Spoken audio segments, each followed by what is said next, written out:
Welcome back to the Interlude podcast. You are listening to episode 119, a conversation with Larissa Morgan. Larissa was diagnosed with an ER-positive, HER2-positive breast cancer in the fall of 2021 when she went for her first mammogram at the age of 40. She talks about her diagnosis, her treatment, which has included chemotherapy, anti-HER2 therapy, endocrine therapy, surgery, how she made certain treatment decisions, what factors she took into account, and what treatment has been like for her.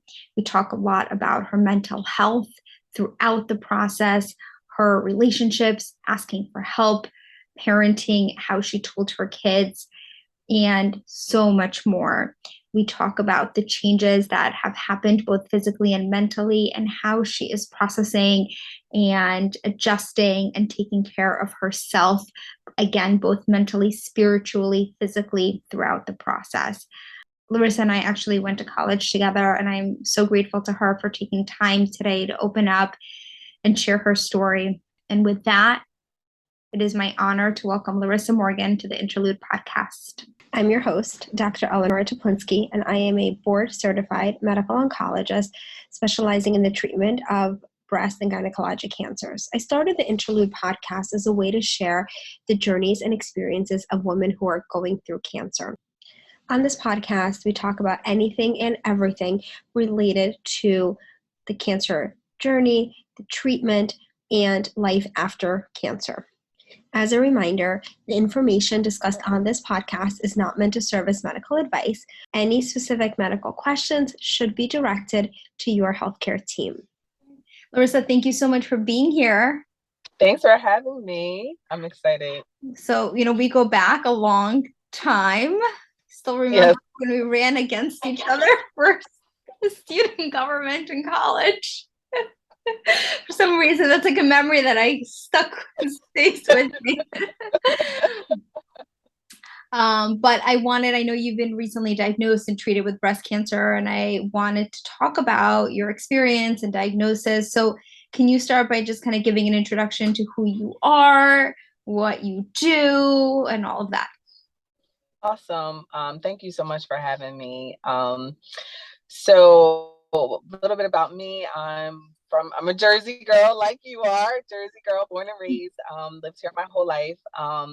I actually worked as a nurse, and for 6 years worked as an oncology nurse, interestingly enough. After I left oncology, I went into professional development, and actually now I'm in human resources. I started in this position about a year ago. I am the mom to two beautiful little girls, and auntie / TT to Marcus, my nephew, the wife to my husband, Julio, granddaughter, just so many roles and so many hats. But the essence, I'm Larissa. Okay. And your girls are the cutest little things in the world. You. And she just had a gymnastics competition, right? She did. It was her very first, and she walked away with 2 medals that she wears all the time now. I love it. So tell me about your diagnosis, and did you go for a mammogram? Did you feel a mass? How were you diagnosed? So it was actually October of 2021. I had actually turned 40 in March of last year.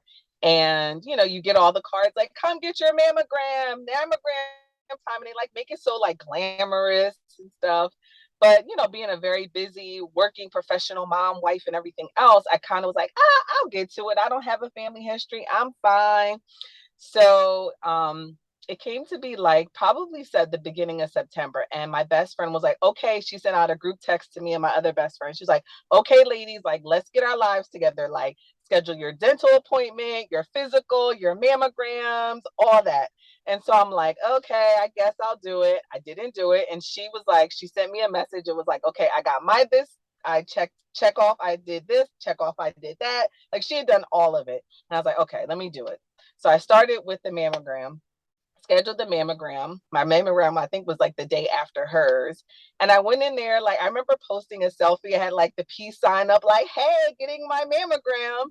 It was my very first mammogram, and went in, and they're like, oh, well, we kind of have to do another mammogram. There's some things that we can't really see. You have dense breasts. So I'm like, okay, when are we going to do this? So they're like, come back to, in 2 days. So I went back in 2 days. And when I got into the room, the woman was like, okay, let me position you so that we can see the calcifications. And I'm like, huh? What do you mean? What do you mean? Wait, whoa, whoa, whoa. Nobody said they saw anything. They said they couldn't see anything. Mm-hmm. And so I'm like starting to get kind of nervous. And I'm like, okay. So then they're like, send me to a room. They have a doctor and a nurse come in. Honestly, I didn't really pay attention to the nurse being in there and didn't think anything of it. And they're like, you have some calcifications. And I'm going to keep saying calcifications because, and I'll get to that in a little bit. And so I'm like, okay, well, what's this mean? They're like, well, you're probably going to need to get a biopsy, but, talk to your primary, see what they do. And so because I'm a nurse, my nurse hat went on and I'm like, you don't just come back for nothing. And so I got on the phone and called like every nurse practitioner, every director of oncology I knew. And I was like, what do you think I should do? And they're like, it really matters where you get your biopsy. Long story short, I've got my biopsy and I talked to, I got in touch with a breast surgeon. I sent her over all of my scans and everything. And I was really nervous, but nobody else was nervous. Like nobody in my family, they're like, oh, it's probably nothing. Even like my healthcare friends. And I'm like, okay, well, I actually get, now with these patient portals, I got a message on my portal that said that my result was uploaded into the system. So I look at it and I'm reading it and it's like, at the top, it's like 10% risk because of no family history. But then down the bottom, it's like BI-RADS category number 5. So I go to where everybody goes to look up stuff, Mm-hmm. Google. I'm like, what is BI-RADS? I go, it comes to the American Cancer Society. It's this screening tool that that radiologists use to kind of determine whether a mass might be malignant or not. And mine was 5 and there's only 6. And so I was a hot mess. But my family, I would talk to people and they're like, oh, it's probably nothing. Somebody even said it was probably from your COVID shot. And so I will say, like, my highest level of anxiety was that time period where, like, I knew in my nurse mind I had cancer, but like I hadn't been actually diagnosed with cancer. And so, like, I was having a lot of panic attacks and anxiety attacks. And when I talked to the surgeon, like a few days later, I was like, Dr. Fianju, like, please be straight with me. Like, what is going on? She was like, Larissa, I'm going to tell you straight because I will want to know straight. This is cancer. We just need the radiology to like verify, we just need the biopsy to verify it. And so it was ductal carcinoma. It was about 13 centimeters in my breast. I had absolutely no family history. I could not feel it. The doctors could not feel it. Nobody could feel it even up until the moment that I had my mastectomy. And so I say all that to say that, there's a lot of terminology that's used because I heard calcification. And as a nurse, I'm like, calcification is usually like in your veins or your arteries, not like cancer, not like a tumor. So that was how I got diagnosed. And when you got diagnosed, you're meeting with the surgeon, treatment plans put into place. What was that plan, that they set out for you? So my plan was that I was going to be getting a mastectomy. Now it was up to me whether I wanted to get a bilateral mastectomy or if I wanted to get it one-sided because it was just in my right breast. I knew I also needed to get chemo because of the size that it is and because it's what they call HER2 positive. So I needed to get chemotherapy. The part that was up in the air was whether I had to get radiation treatment or not. And what did you decide on in terms of the surgery and how did you, because that's something that a lot of people struggle with, right? Do I get both out? What were the factors and what was your ultimate decision? So I originally honestly was going to just get the one-sided mastectomy, total one-sided mastectomy. I honestly have no idea why that's what I was going for in the beginning. It just was like, well, let me just deal with what's already here, what I already know about. I didn't want to go in because some people go in and say, well, I'd rather just get both because if it comes back, I didn't want to go in with that mindset. I just wanted to get rid of what was already going on. But when I got an MRI, which can lead you down a rabbit hole, they actually had seen something in my left breast. And once that happened, I'm like, you know what? Now I know why everybody just gets both. I'm going to get both. I'm going to get the double mastectomy. But, it wasn't an easy decision because it's a really large, it's a big surgery. And, you don't really know. It's all kind of, I don't want to say a crapshoot, but like nobody is able to play God. And what about reconstruction?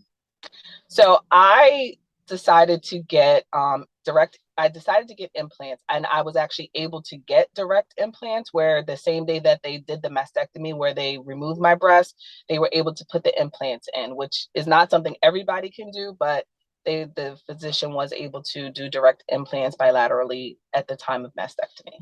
That's great because a lot of people end up having expanders, and expanders can be painful and hard, and then you got to go through that whole process. So this whole time you're, planning for surgery, recovering from surgery. How did you tell your kids, or what did you tell your kids? So it was interesting because, I thought that it would be easy to just like randomly tell them, but it really wasn't. And, everybody has a lot of opinions. And so some people were like, tell them. Some people were like, don't tell them. I don't know if that's like a cultural thing or whatever it is, where it's like, kids kind of stay in a kid's place. They don't need to be kind of burdened with adult problems. And so I really prayed on it a lot. I actually did a lot of research online. I read a few books. And just after looking at everything, I decided that I was going to tell them, but I was going to tell them in an appropriate way that made sense to their ages. So like I have a 4-year-old and my 4-year-old nephew as well. And so I kind of let his mom tell him what she felt comfortable telling him, which he could understand. But my 4-year-old daughter, I just pretty much told her about, because I have an implanted port, and I said, mommy has a bump, and mommy gets medicine in her bump to help me with my breast cancer. And I said, I just let her know that, mommy might lose her hair because I get new hair. And so I have to lose my old hair to get my new hair. But my 8-year-old, what I actually did was I actually first asked her if she knew what breast cancer was, or if she knew what cancer was, because kids talk and they know so much. And I didn't want her to hear about it from a friend of hers, because kids are just they're so Yeah. smart. And, I knew I was going to lose my hair. It's a very public thing. When you have to get chemo that causes you to lose your hair and lose weight and everything like that. And so I asked her, and she was just like, well, cancer is like when you have like a tumor and people can die from it. And I'm like, I was very intentional about like not having my story be one of mortality.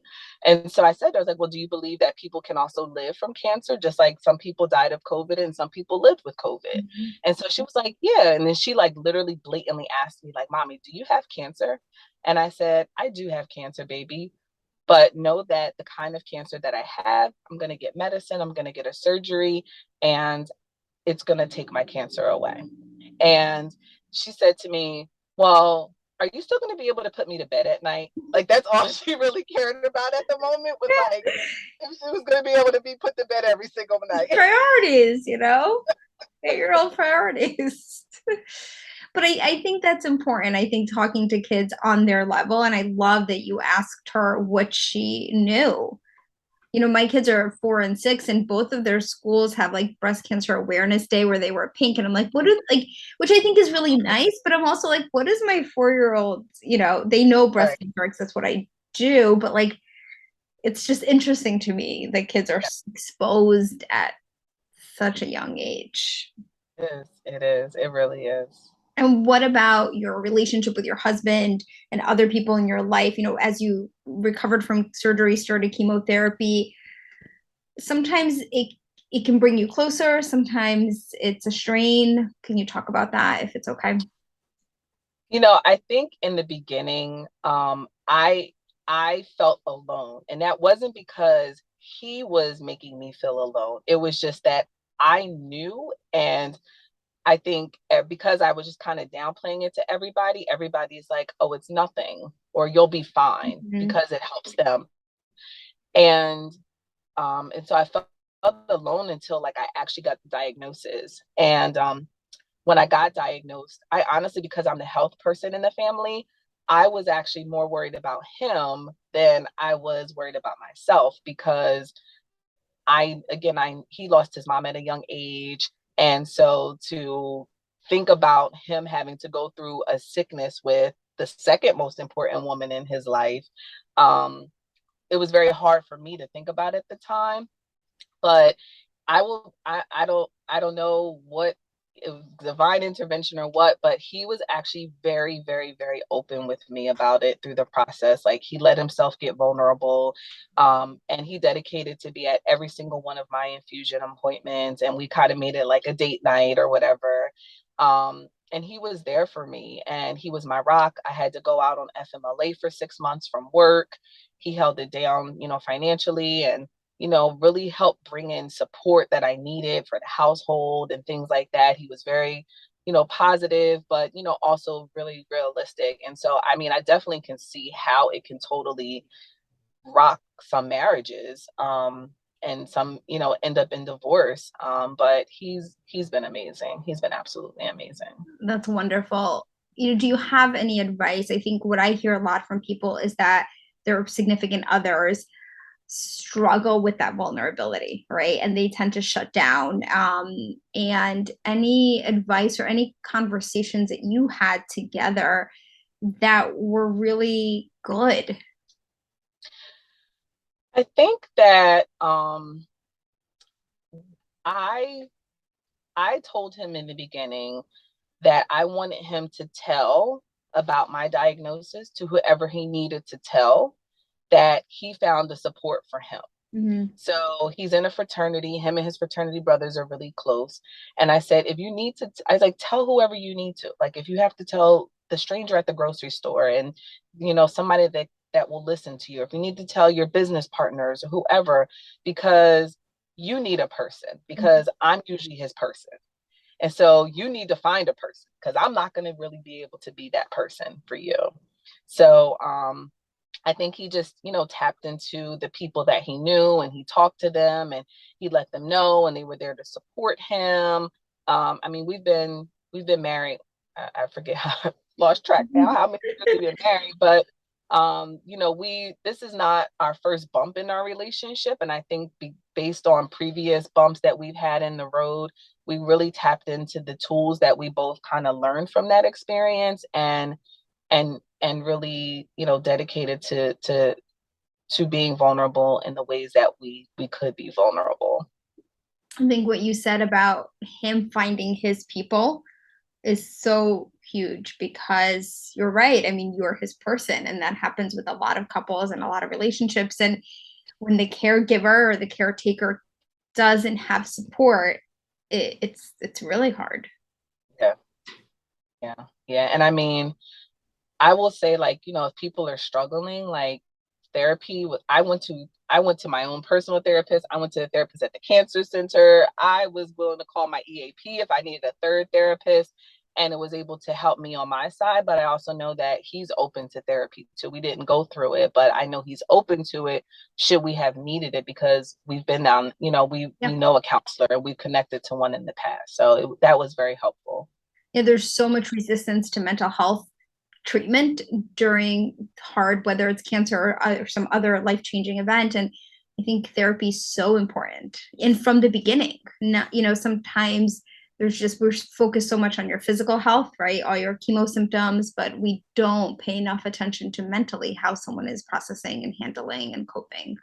Mm-hmm. Absolutely. And what was chemo like? Oh, chemo. Man, chemotherapy is interesting. Like, there was parts of it that were not as bad as I thought it would. Like, I think sometimes people's image of cancer is like no hair, very, very thin.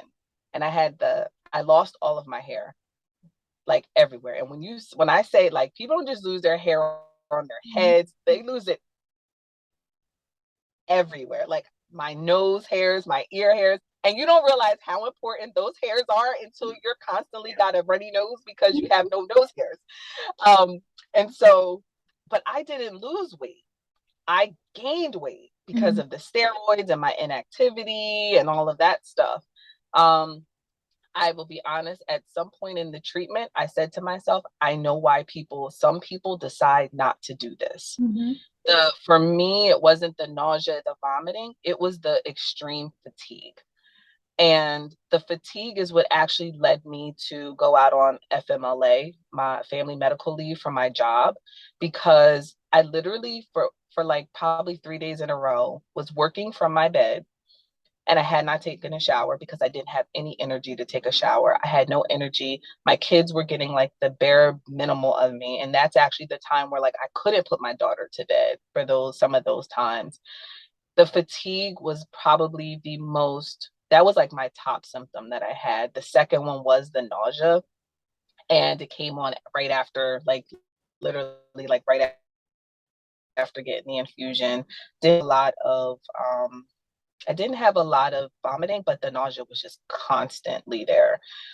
Some people get diarrhea. I was between diarrhea and constipation. And so like, you just really don't know what your symptoms are going to be like until you get there. But it was, I will say this, like, because I work at the place that I get treatment at, the place that was like such a happy place for me every time I went to go to work became like the place I dreaded going. Mm-hmm. Like every time I would pull up into, like, I would be fine literally up until the moment I pulled up into the parking lot, and I instantly like wanted to run away. Like I didn't even want to go in there. So it was rough. And to be honest with you, like I had 6 rounds of initial chemo, but then had to continue to get chemotherapy even after my surgery and things like that.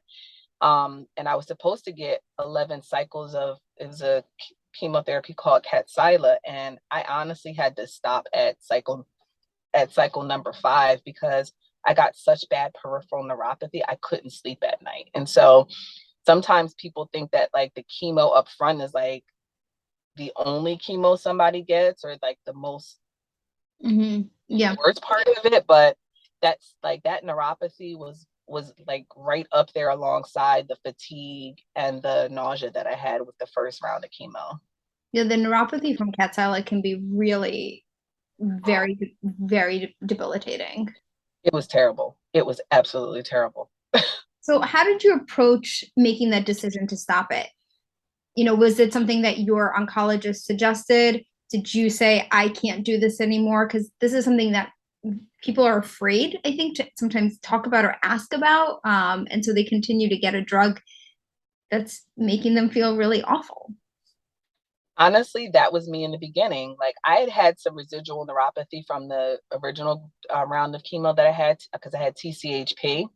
But it was like toes and it was really in my toes, like just like some slight numbness.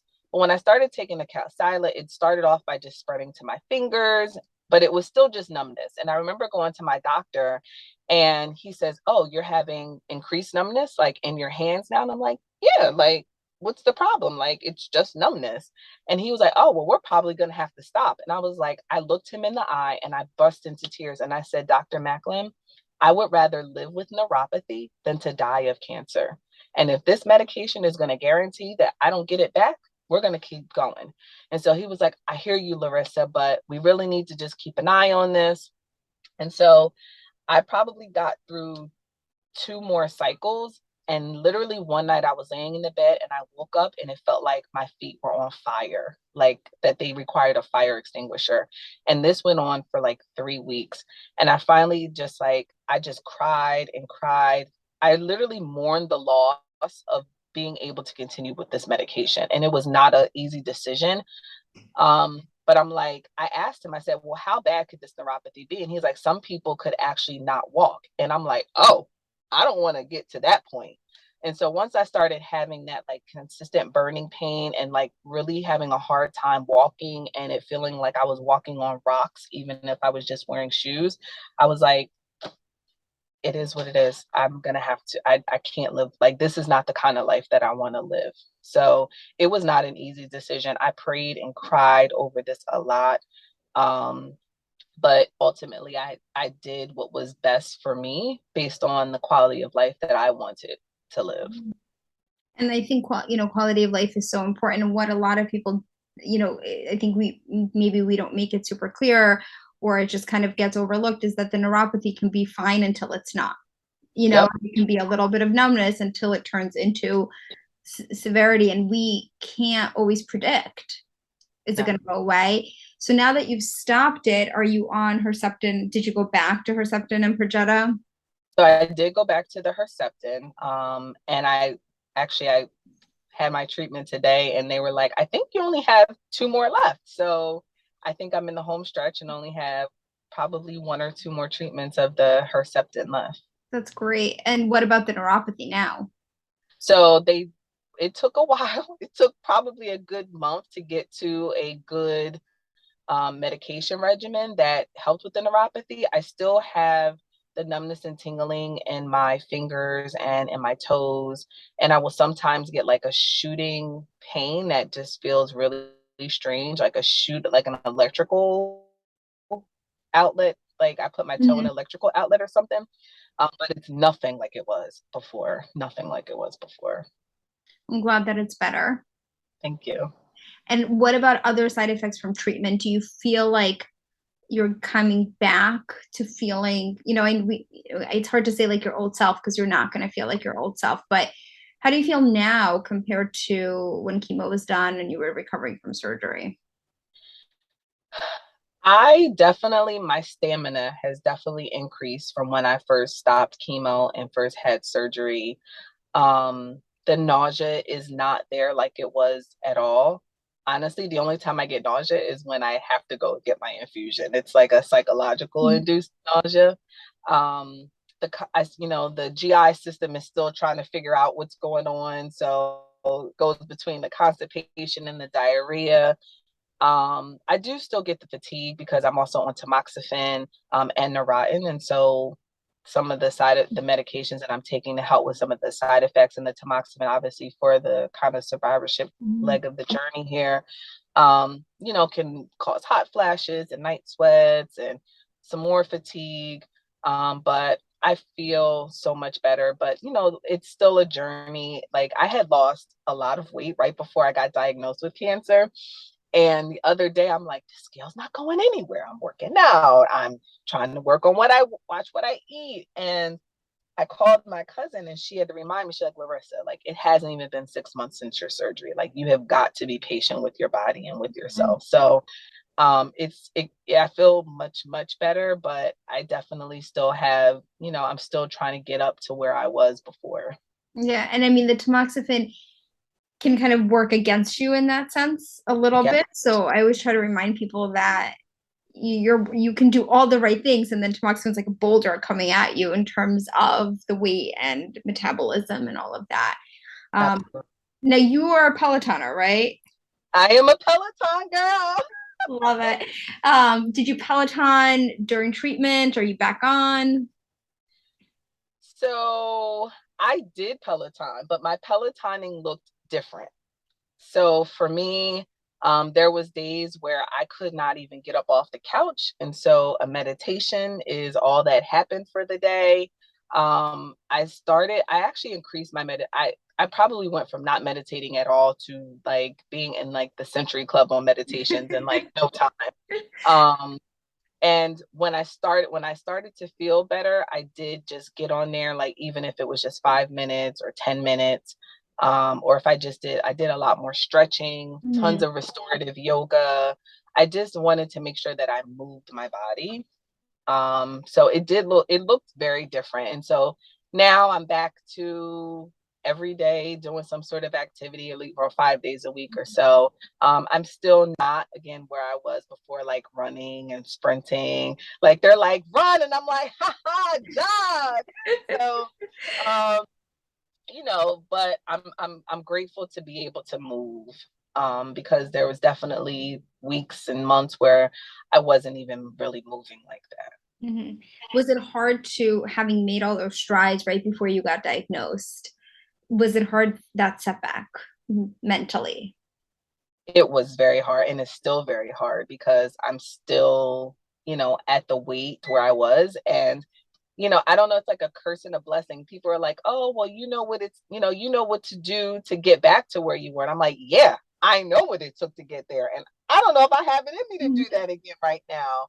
And, making sure, they say with breast cancer, you want to make sure you keep your body mass index down and, you're eating healthy and those kinds of things. And, it's still kind of a struggle, especially like you were mentioning with the tamoxifen, like it goes against that. Like you just want to like eat food that just like sits and, makes you cushy on the outside. Mhm. So it's definitely a lot of a mental struggle. And I did a lot of keto dieting before this, and I really need to have a more holistic diet. And so just knowing that I have to do something different. So I reached out to a nutritionist that I had gone to before, when I just got diagnosed. And so I'm gonna I've got to use different tools because I got a whole different situation now than I did before.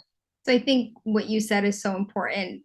One, seeing a nutritionist, right? Seeing an expert in, I think is huge, but recognizing that what worked before may not work now because your body's different and you're different. Yes, yes, which is the hardest pill to swallow, to be honest with you, because I'm a very self-reliant, self-determined, like self-motivated, and so I want to be able to do things on my own. And so, knowing that, humbling myself and realizing like where my deficits are, and that I've never been this post cancer, pre cancer, during cancer, post surgery. I've never been this Larissa before. And so, to be able to, I need to get some coaching. And my word of 2022 was fortitude. And my image was a boxing ring, and no boxer gets into a ring without having a coach. And so I need to make sure that I have a coach in certain areas of my life that I've just not had to deal with before. I think that imagery is so powerful. Speaking of help and asking for help, did you find it hard to ask for help during treatment? And kind of how did people approach you? Because one of the things I talk about a lot is that sometimes people don't know how to provide help and they kind of ghost the person, right? Because they're scared and they're nervous. And can you talk about your experience with that? Oh man, I think I had all of it. I had, for me, accepting help used to be extremely, extremely hard. I don't remember what it was, but I have had to learn to accept. And whether that's compliments, whether that's help, I definitely have worked intentionally to really accept into my life because I'm such a giver and I'm always giving and I'm always helping. And so, probably over the last few years, and this was probably like God setting me up for knowing what's ahead. I had really focused on allowing myself to receive. And so, when I got diagnosed, I'm like, it's receiving season where I had to let myself receive. And I mean, the outpouring of love and support. I mean, I actually keep a running list of like things that people have done for me. Anything from like driving me to appointments, to Grubhub gift cards, to coming and cleaning my house, to just sending me t-shirts, handwritten cards, flowers, encouraging words, like morning text messages. And it's just been like that part of it, and just being able to see like the beauty and humanity in times when you really, really need it has just been amazing. Like it's definitely over. I'm not gonna lie. Sometimes it's very, very overwhelming, but it's extremely, extremely beautiful. Like even this month, like my stepsister got her hair, because I have two stepsisters. My one stepsister is a fellow breastie, Janine, and so our sister Janelle got her hair like braided into like the awareness ribbon. My brother was at like a breast cancer walk with my picture on his t-shirt. My cousin Hun was at a walk for me, and so like it can be very, very overwhelming, but I'm just so grateful to have it all, because I know people who are struggling and they don't have the support, they don't have the people. And so um my pastor, therapist, mother, spiritual mother has told me like, Larissa, you have poured out, you have just planted the seeds for everything that you're getting back now. I think people struggle with that receiving, and friendship and relationships are a season of giving and receiving, and sometimes it's our turn to receive and sometimes it's our turn to give. Yep, Absolutely. And what were kind of the top, help in terms of like whether it was the Grubhub gift card or cleaning your house, like what was really helpful for you? For me, um, it was very helpful to have people provide encouragement in ways that they knew would be personalized to me. So like sometimes like I will just kind of go back a little bit. In the beginning, most people, I did not like, I'm a very public person on social media, and I was very intentional about not saying anything. Like I said nothing. I'm like, you know what? I'm just going to continue living life. I'm going to have my bald head. I'm going to do this. I'm going to do that. I'm going to do what I normally do with my kids. But I was not going to call out anything. And I did not call out anything until I finished my chemotherapy. And so that was from October all the way up till March, the end of March, that I didn't publicly say anything, because a lot of times people have good intentions, but don't always have great execution. And Mm-hmm. so usually it's, oh, my sister had breast cancer. Oh, my cousin died of breast cancer. Oh, my, like, it's like this commiserating, like, sadness that Yeah. sometimes happen.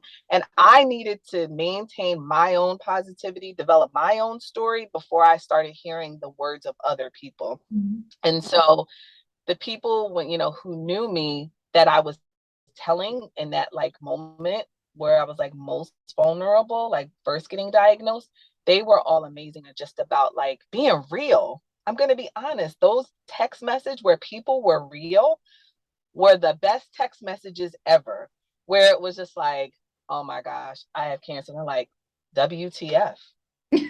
As opposed to like, oh, you'll be fine. Don't worry about it. Like those people that were just real, like, damn, that must suck. Like that honestly, that some of those text messages were like so helpful, like the ones that made me laugh. Sometimes people just literally just came over and just sat there. And Mm-hmm. it was just like just to have another person there. Anything with my kids, like people came up, like I had gotten COVID over the Christmas holiday season. Like my best friend came and like took my kids for like a whole week. They were taking them to birthday parties. My other best friend was taking them to play dates. Like, my aunt's there helping, my sister's there. Like it was just like anything to do with the kids to keep them moving, because I didn't want life to stop for them just Yeah. because life stopped for me. Um, those people that were like there for my husband was humongous for me, because again, I couldn't be there for him. Grubhub gift cards were like the best ever, because my husband is actually the cook of the family, and there was times where he just didn't have it in him to cook, Mm-hmm. because we're all going through this together. Yeah. And it also was helpful because if I had company over, we could order something out. So those were probably some of the like the ones that like that worked the best for me. But I think every person is different. And so I also was very intentional about like kind of keeping a list of like, okay, if somebody asks me like, what do I need help with? Like, this is what I need help with. Like, I actually wrote a lot of notes down, because I'm like, I know people are going to ask, and I want to be able to give people something, because that's the way they love on me, and that's how they give, and they have to give. So it was very, very helpful. I think what you said about keeping that list and giving people tasks, not in tasks, but like something to do, because women always feel bad about that. And I think if people are asking you, gift cards, I always tell what I do when I see a consultation, I always tell the person they're with, like, you're gonna, people are gonna ask you what can they do, and gift cards are my number one. I was like, don't bring over food because your taste buds are gonna change and you're not gonna want to eat their casserole. Like, No, I'm so glad you said that. Please do not do that. Like yeah, the smell alone for some foods, I was uh, like, ugh. And if you bring yeah. food, just like make sure it's kid food, so that like Mhm. at least the kids eat it. But no, I'm not probably gonna eat Yeah. most of this stuff. That's why I think gift cards, like to your favorite restaurants, are the best. Then you can pick what you want when you want it. So, but I think this is really, really helpful advice. A few more questions. Is there anything that surprised you about? I mean, obviously everything was surprising, but anything that like you didn't expect or was shocking during the past year? I would say two things. I think one, despite being an oncology nurse, I was very surprised how many types of breast cancers there are. And it's very easy for people to just want to compare and swap stories. But not only are the breast cancers so different, the treatments for all of those breast cancers are also so very different. And so it made it challenging, to be honest with you, because you can't like you don't really know whose story you're supposed to kind of use as like a template for what you're supposed to do, because it's so individualized and it's so different. um and so that was very, very surprising to me. I will also say it was very surprising to me how the grieving process is not that like, start to finish. Because like I feel like I had gone through like the first 3 steps of the grieving process when I first got diagnosed. And now I feel like I'm back into like the denial phase and have been there for quite some time. And am just like, I'm still feel like I'm having this out of body experience that's like, oh, Larissa had cancer? Who's Larissa? Is that me? Like, it's taking me a while to really kind of like come into my own about all of this. Like, so I know some people are very much like they rock the pink. They're like, got the tattoos or the things on their car. But like, if I have any of that, it's only because like somebody gave it to me. Like I have not bought myself any of that. And I don't foresee myself in the near future doing that. And so it's like, I feel like I'm kind of like going back into denial phase about it. But those were some of the bigger surprisings that I've had in the last year. Yeah. In cancer, the emotions are a roller coaster, right? And they come and they go. And I think recognizing that they can resurface is important. So when they come, you're not, people aren't surprised. Here they are. Here they are again. If anyone wants to connect with you, how can they do that? Absolutely. I'm on Instagram. So my first name, Larissa, middle initial L, last name Morgan, Morgan. I'm on Instagram. I'm on Facebook as Larissa Shelton Morgan. So people know me before marriage. I typically respond to those. They can reach out to me there. And I'm grateful to be here on this podcast. It's kind of like my fire because I actually kept a lot of journals from when I was going through cancer, like chemotherapy and diagnosis. And I'm saying this publicly so someone will hold me accountable that I really do want to publish those journals because I do think that they'll be very helpful to somebody else. So, but I'm going to need a little bit of a push. So I'm putting it out there in the universe. I think the more that people can write and can share and can talk, and that's my goal with this podcast, because it might help someone, who's struggling with what to do with Kadcyla, right? I mean, anything. I think the more we tell our stories, the more they can help somebody. Absolutely. Absolutely. But I will say caveat is you have to be ready to tell your story. And if you would have asked me to tell my story in January of this year or November of last year, I would have said no because I wasn't ready to tell my story. And so now at the place where I am in my journey, I'm ready to tell my story. I think that's a really important point. I love that you actually didn't share, and your intentionality in not sharing on social media and figuring out who you were going to be with this, because it's true. I mean, I actually reached out to someone a couple of weeks ago to be a guest on the podcast, and they said I would love to, but I'm not ready. And I think that is so important to know when you are ready to open up and when you're still not. Yes. And that could change because in 2 months I could be not ready again. Yeah, exactly. But I always caution people about thinking about when you're going to share and how you're going to share and in what way, because you're right, that you open yourself up to all this stuff that people should keep their mouths shut sometimes, but they don't. So thank you so much for doing this and for chatting with me. Oh, it's my pleasure, Dr. T. I'm so proud of you. This is amazing. Come along. We've come a long way since 2005, somewhere. I think it was like 2000. I always screw up like high school, college. It's all a blur, but 20 years ago, something like that. Thank you all for listening. This was such a powerful conversation. And every time I talk to survivors and thrivers and listen to people share their story, I am reminded about why I do what I do. And I'm grateful for the opportunity to be able to have these conversations. And I hope that you found it helpful. I know that I learned a lot as well. You can find Larissa on Instagram at Larissa L. Morgan. You can connect with her on Facebook as well. And you can find me on Dr. Toplinsky on any of the social media channels. If you have enjoyed listening to this conversation or any others of the Interlude podcast and can take a moment to leave a rating and review on Apple Podcasts, on iTunes, and Spotify, that is always a huge help to me because that is how I can grow the show and bring it to more listeners. Thank you all for listening, and I will see you soon.